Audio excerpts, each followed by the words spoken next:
This presentation will discuss cultural and environmental factors that negatively affect those who are addicted to gambling. So the first negative um, problem that compulsive gamblers face is stigma. So the media portrays this population in a negative light. They're seen as um, their addiction being a problem of their own that they should just fix. So compulsive gambling is associated with internal attributions, and these are things like poor decision making, lack of self control, things that are seen as being under one's control. So, whereas external attributions are external factors like genetics or accidents, and so people tend to give more empathy toward external attributions because those are things that are seen as out of your control, whereas internal attributions are things that others think should be within your self control. In fact, compulsive gamblers were the 13th most stigmatized among 40 listed mental illnesses, and this is a study that was done with 281 university students. And a lot of this is inaccurate. So gambling and addiction have biological bases, and so these individuals might have decreased serotonin or norepinephrine levels, and this is similar to a chemical addiction, and so it really might be out of their control. And the stigma has a negative impact on compulsive gamblers. So stigma is the number one reason for avoidance of professional assistance, and it causes denial of the problem and delays treatment. These individuals don't want to be seen in this negative light that is portrayed upon those with addiction, and so they just delay their treatment and the problem is worsened because of the opinions of others.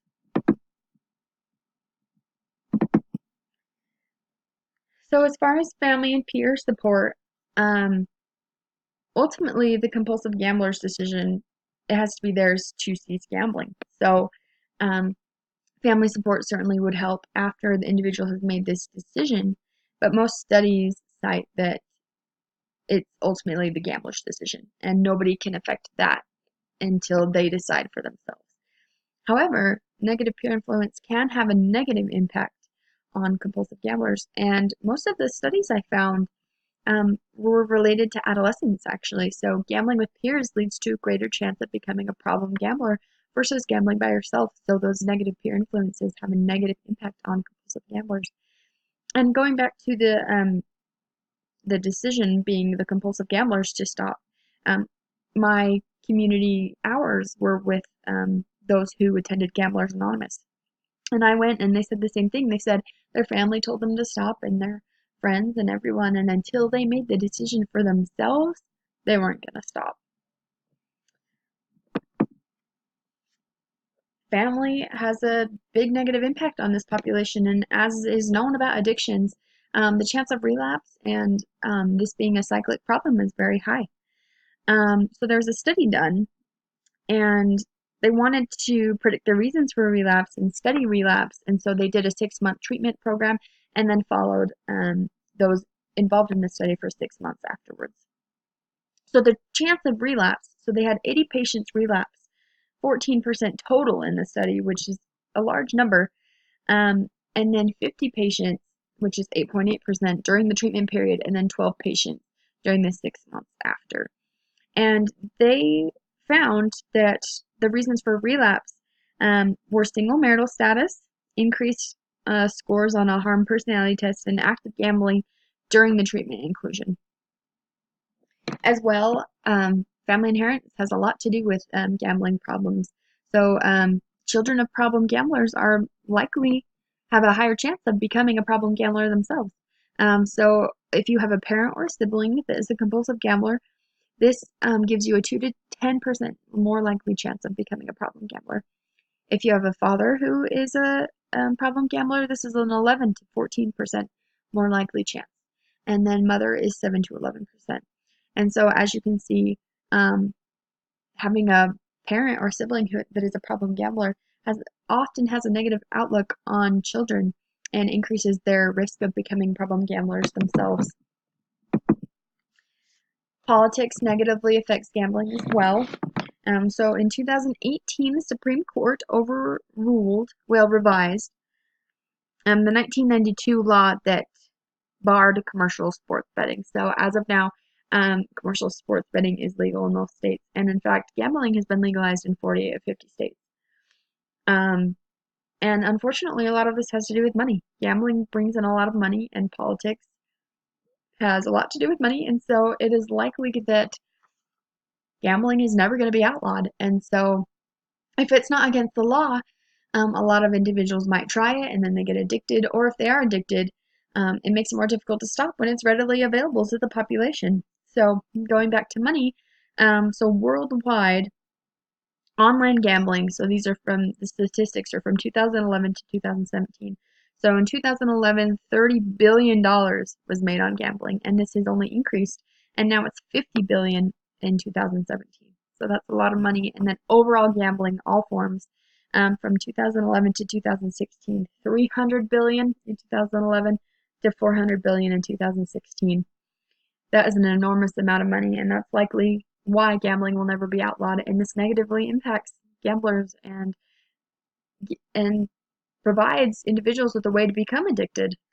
If something is illegal, a lot of individuals would likely not participate in this, and granted, there's probably a lot of under the table betting and things, but this would help the population and likely prevent a lot of gambling problems if gambling was illegal. So stigma was already discussed, but I find this to be one of the largest barriers for compulsive gamblers to overcome. They don't wanna go get treatment, and they don't want to be stereotyped, and so they avoid professional treatment, and their treatment is delayed, and this only makes their situation worse, and they get to a point where it is so bad that they have to get treatment. But if they had not had those negative thoughts in their mind about how they would be portrayed, they would likely go get treatment earlier and would have better health outcomes. Socioeconomic status negatively impacts gambling as well. So if you have a lower socioeconomic status, you're more vulnerable to becoming a compulsive gambler. And part of this is because it doesn't take as much money to develop problems. So say you go and lose $500, but you only make $20,000 a year, versus if you go lose that money and you make $100,000 a year, that's not as big of an issue. Whereas these individuals might gamble more because they lost more of their overall income. Possible reasons for these individuals gambling is to end their poverty. They want to have more money to be able to do things, and if they're desperate, then they might partake in these behaviors. And then they have limited options and resources to stop gambling. The rehabilitation and treatment centers are likely thousands of dollars, and so they don't have the luxury of getting themselves help like this. Statistics say that the lowest income brackets are 3 times as likely to develop a gambling problem compared to higher income brackets. And so having a low socioeconomic status has a negative impact on individuals. Race does have some to do with it, but I would like to think that it's more of a socioeconomic status thing. These are minority groups oftentimes, and so African Americans are 2.2% more likely to become a problem gambler, and they had lowered in this study had lowered health outcomes, and then they're more likely to be in the lower income bracket. So is it really race, or is it an issue of them being a minority and facing all these other issues that lead to their gambling addictions? As far as Hispanics and Latinos, the rate of gambling is 4.3%, which is nearly 4 times higher than the general population. And in New York, more than half of the undocumented Mexican immigrants had gambled. The studies weren't really clear on Asian percentage of gambling. It cited other studies as saying as high as 59%, but overall, Caucasians have a higher chance of not becoming a problem gambler compared to these other races.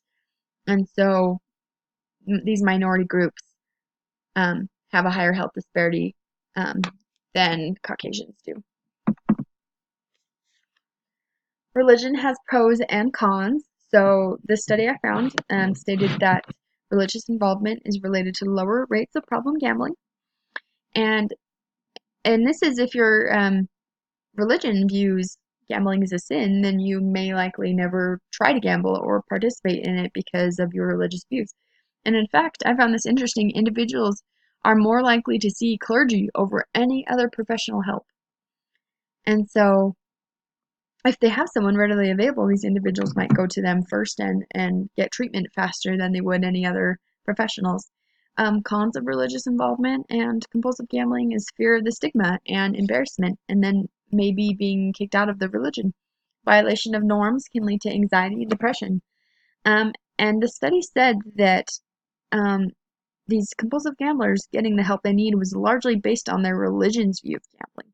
So if your religion is very strict and gambling is a sin and it's viewed as very harmful, then you may not get help because of fear. But if your religion views it as maybe not a great thing, but it's not outlawed and they're a very forgiving religion and that, then they would likely ask for help compared to other religions.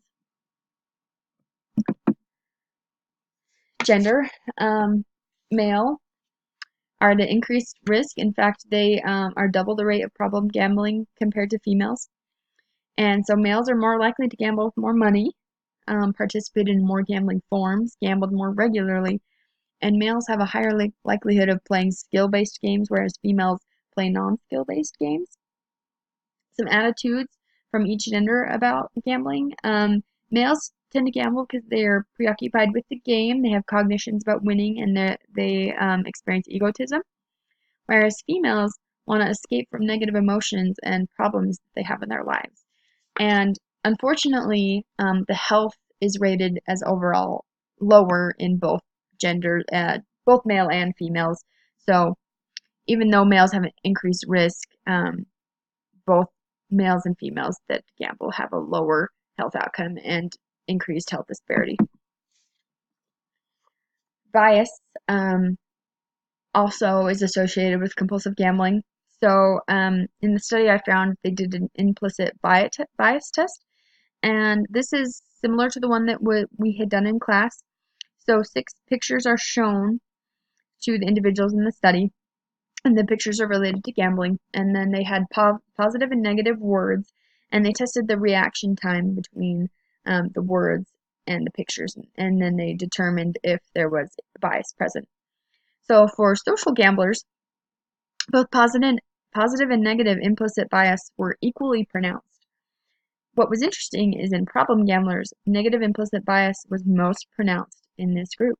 So, these individuals probably likely know that they have a problem, but it's something that they can't stop on their own. And as far as non-gamblers, they experience negative implicit bias as well. Explicit is fairly obvious. These individuals, they're told that the problems are their own, they can stop if they want, they are seen as having a lack of self-control, poor decision-making, they're antisocial, and so the explicit bias associated with mental illness and addiction is very prevalent in our society today, and this negatively impacts these populations. Geography has an impact on addiction and compulsive gambling. So gambling is available at the touch of a button. And so anyone can gamble anywhere, but treatment centers might be limited based on geography. So addiction treatment centers are largely offered in urban areas, and rural areas are less likely to have treatment centers, and especially special treatment centers. So they might have addiction centers, but not specifically centers for compulsive gambling. So California has 430 treatment facilities, whereas Montana only has 64. And so Montana, for example, has 64, but it has a large area geographically. And so these are large distances to travel. So this can negatively affect health outcomes for this population because they may not go because they don't have a treatment center readily available to them. Telehealth is new and up and coming. Reasons it's helpful, inexpensive, easy to access, and accessible anytime. So they've used telehealth and done studies for alcoholics, and so they're hoping that the telehealth will work for compulsive gamblers because the addictions are similar for both populations. And so disparities may have less influence for people who have more resources and are wealthier populations because then they can hopefully kick the habit versus those who don't have those luxuries. And references. So the culture that we live in has a big impact on gambling and often negatively affects health outcomes for this population of compulsive gamblers.